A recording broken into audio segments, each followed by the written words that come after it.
Good morning student. आज हम class 7 की हिंदी की बुक पढ़ेंगे। इसका पहला लेसन है। लेसन का नाम है चिड़िया।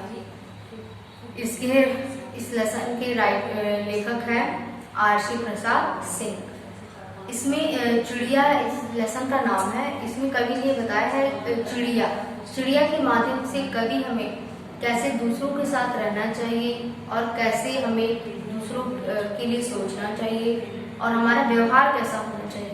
कवि हमें चिड़िया के माध्यम से इस कविता में बताना चाहते हैं।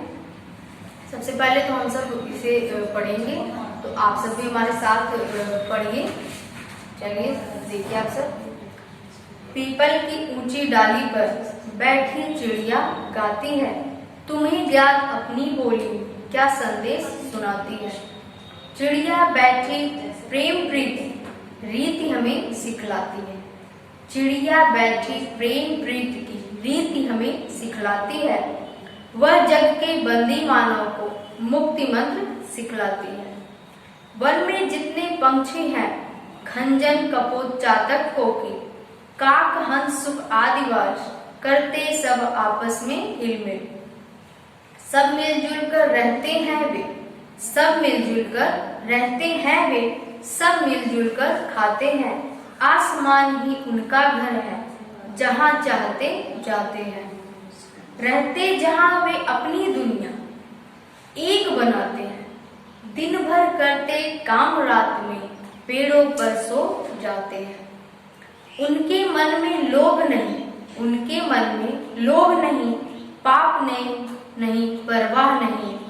जग का सारा माल हड़प कर जीने की भी चाह नहीं। जो मिलता है अपने श्रम से उतना वे भर लेते हैं। बच जाता तो औरों के हित उसे छोड़ वे देते हैं।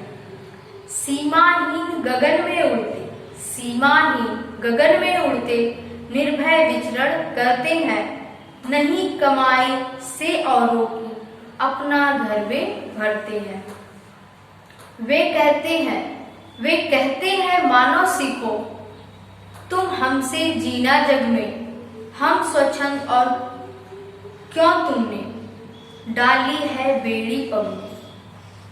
तुम देखो हमको फिर अपनी, तुम देखो हमको फिर अपनी सोने की कड़ियां तोड़ो।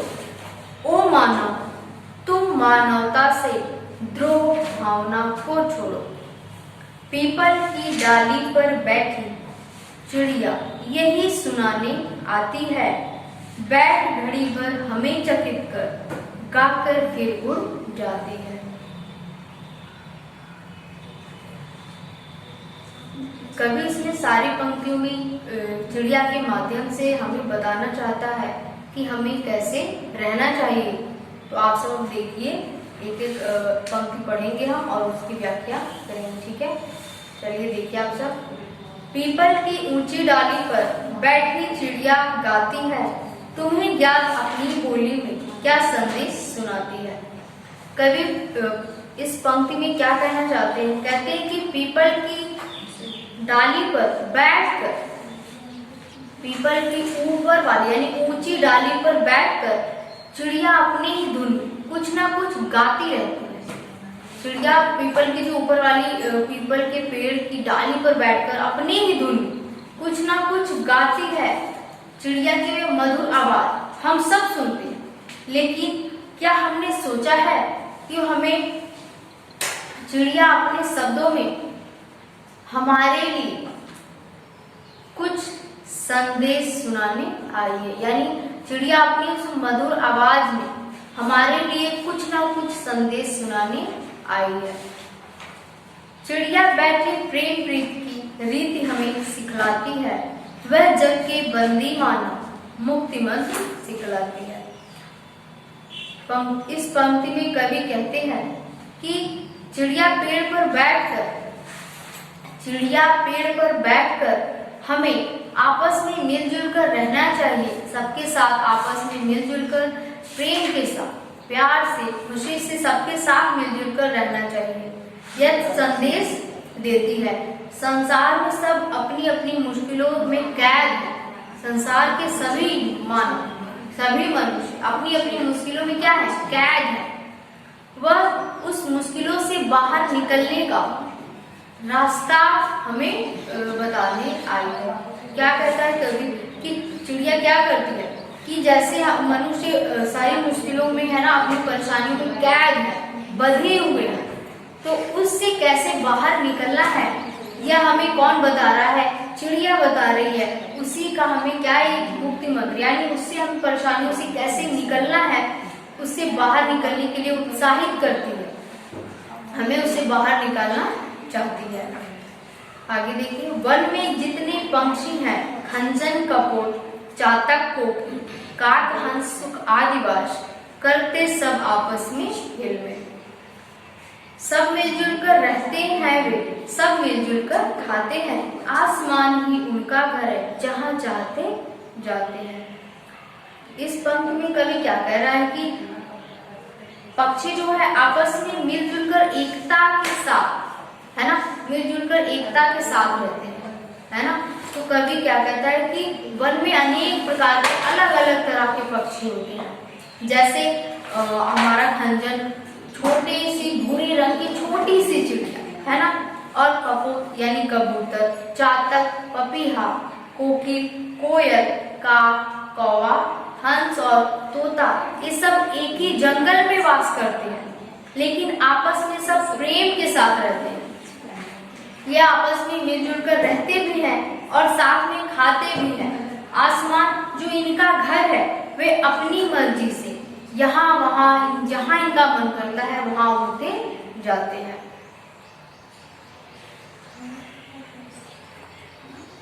आगे देखिए आप, रहते जहाँ वहीं वे अपनी दुनिया एक बनाते हैं, दिन भर करते काम रात में पेड़ों पे सो जाते हैं। कवि क्या कहता है इन पंक्तियों में कि पक्षी दिन भर अपना काम स्वयं करते हैं, यानी वो अपना काम करते हैं, दिन भर वो अपना काम करते हैं, अपनी धुन में लीन रहते हैं, व्यस्त रहते हैं, लेकिन अपना दाना चुगते हैं, आपस में मिलजुल कर रहते हैं और रात होने पर सब पेड़ पर आकर सो जाते हैं। आगे देखिए, उनके मन में लोभ नहीं, पाप नहीं परवाह नहीं, जग का सारा माल हड़प कर जीने की चाह नहीं। कवि पंक्तियों में क्या कहना चाहता है कि पक्षी हमें यह सिखाना चाहते हैं कि हमें पक्षियों के बीच, जिस प्रकार पक्षियों के बीच कोई लालच नहीं रहता, उसी प्रकार हमें भी यानी मनुष्य को भी अपने अंदर लालच नहीं रखना चाहिए।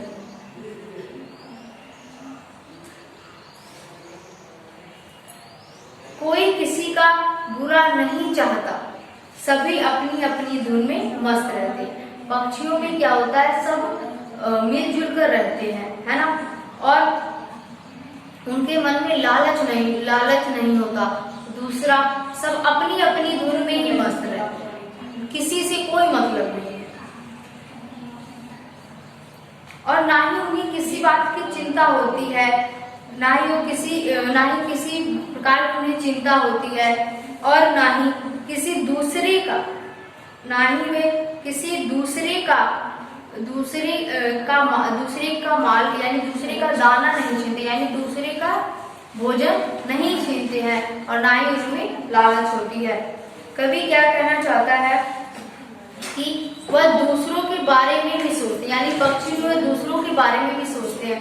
तो मनुष्य को वही कह रहे हैं कि आप भी दूसरों के बारे में भी सोचो, ना कि केवल अपने ही बारे में सोचो। आगे देखिए, जो मिलता है अपने श्रम से उतना भर वे लेते हैं, बच जाता तो औरों के ही उसे छोड़ वे देते हैं। सीमाहीन गगन में उड़ते निर्भय विचरण करते हैं, नहीं कमाई से औरों की अपना घर वे भरते हैं। कवि क्या कहना चाहते हैं इसमें, पक्षी अपनी मेहनत से जितना दाना उन्हें चाहिए वे उतना ही लेते हैं, यानी पक्षी जो अपनी मेहनत से जितना दाना उनको मिलता है वो केवल उतना ही लेते हैं, और जो बच जाता है वो दूसरों के लिए छोड़ देते हैं, ताकि दूसरा उसे खाकर अपना पेट भर सके। सीमाहीन गगन में उड़ते निर्भय विचरण करते हैं, नहीं कमाई से औरों की अपना घर वे भरते हैं। सीमाहीन गगन अर्थात सीमा नहीं है, उनकी कोई सीमा नहीं है।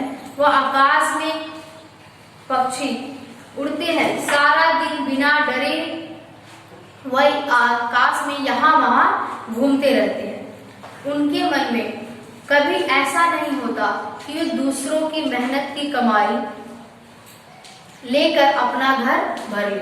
वह दूसरों की मेहनत का जो दाना है वह लेना नहीं चाहता, यानी कभी मनुष्य को समझाना चाहता है कि मनुष्य को पक्षियों की तरह व्यवहार करना चाहिए। वे कहते हैं मानव सीखो तुम हमसे जीना जग में, हम स्वच्छंद और क्यों तुम डाली है बेड़ी पग में। कवि क्या कहना चाहता है इस पंक्ति में कि हे मनुष्य, तुम पक्षियों से सीख लो कि कैसे जीवन जीना चाहिए, हमें किस तरह अपने जीवन को जीना चाहिए, क्योंकि तुमने अपने आप को बांध रखा है, तुमने अपने आप को इस मोह माया के बंधन में क्या कर रखा है, बांध रखा है। हम पक्षी जो है सारे क्या है, स्वतंत्र है, आजाद है, आसमान को अपना घर समझते हैं, अपनी मेहनत पर भरोसा करते हैं। जब हम पक्षी आजाद होकर इधर उधर घूम सकते हैं तो तुम क्यों नहीं। कवि क्या कहना चाहता था इसमें कि कह रहे हैं कि ये मनुष्य तुम पक्षियों से सीखो, यानी पक्षियों से हमें क्या सीखना चाहिए कि हमें अपना जीवन कैसे जीना है, और हम स्वच्छंद और क्यों तुमने डाली है बेड़ी पग में। पक्षी कहते हैं जब हम पक्षी होकर आजाद हैं, स्वतंत्र हैं, तो तुमने अपने पैरों में मोह माया के बंधन से क्यों बंधे हो, तुम अपने पैरों में मोह माया का बंधन क्यों बांध रखे हो। तुम देखो हमको फिर अपनी सोने की कड़ियां तोड़ो, ओ मानव तुम मानवता से द्रोह भावना को छोड़ो। कवि क्या कहना चाहते हैं पक्षियों के माध्यम से कि तुम हमें देखो कि जब हम पक्षी होकर आजाद घूम रहे, स्वतंत्र हैं, तो तुम मानव होकर तुम स्वतंत्र क्यों नहीं। तुम भी अपनी उस मोह माया के बंधन में बंधे हुए उन सभी बंधनों को तोड़ दो, उन सबसे आजाद हो जाओ, अपनी मेहनत पर भरोसा रखो, और अपनी जो मनुष्यों को जो जंजीर में जकड़ रखा है उस जंजीर को तोड़ दो। इस प्रकार पक्षी हमें संदेश देते हैं, यानी हे मनुष्य तुम लालच की भावनाओं को छोड़कर, हे मनुष्य तुम लालच की भावनाओं को छोड़कर मानवता के रास्ते पर एक दूसरे के साथ मिलजुल कर चलो, एक दूसरे के साथ आपस में मिलजुल कर रहो। यह कला हमें पक्षियों से सीखने के लिए कवि कहता है। आगे देखिए आप सब। पीपल की डाली पर बैठी चिड़िया यही सुनाने आती है, बैठ घड़ी भर हमें चकित कर गाकर फिर उड़ जाती है। कवि इन पंक्तियों में क्या कहना चाहते हैं कि पीपल की डाली पर जो चिड़िया यही संदेश सुनाने आती है, थोड़ी देर बैठती है और अपने संदेश से हम सबको हैरान कर और वहां से फिर उड़ जाती है। इस कविता में कवि ने क्या बताया कि एक चिड़िया के माध्यम से बताया कि हमें अपने जीवन को कैसे जीना चाहिए। इस कविता में से हमें यह सीख मिलती है कि हमें अपने बारे में ही नहीं बल्कि दूसरों के बारे में भी सोचना चाहिए, और दूसरों अपना पेट भरने के बजाय हमें अपना पेट ना भरकर दूसरों का पेट भरना चाहिए और आपस में मिलजुल कर रहना चाहिए।